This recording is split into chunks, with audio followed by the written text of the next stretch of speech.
विरोधकांच्या फेक नरेटिव्हला जनता बरोबर उत्तर देते। विरोधक आरोप करतात, पुरावे देत नाहीत। हवेत गोळी मारणाऱ्यांना जमीन दिसली। मुख्यमंत्री देवेंद्र फडणवीसांनी विरोधकांवर हल्लाबोल केलाय। त्या ठिकाणी कधी वोट चोरीचा मुद्दा, कधी ईव्हीएमचा मुद्दा, असे वेगवेगळे मुद्दे ते सातत्याने मांडतात। पण ज्यावेळी कोर्ट त्यांना म्हणतं पुरावा द्या, कवडीचा पुरावा देत नाही। ज्यावेळी इलेक्शन कमिशन त्यांना म्हणतं पुरावा द्या, एक पुरावा देखील देऊ शकत नाही।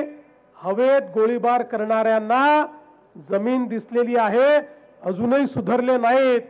तर त्यांची हीच अवस्था महाराष्ट्रातल्याही या सगळ्या स्थानिक स्वराज्य संस्थेच्या निवडणुकीत अशाच प्रकारची माती त्यांची होणार आहे, हे या ठिकाणी भाकीत मी निश्चितपणे करू इच्छितो। लोकशाही मराठी ऐका, पहा, जागरूक रहा।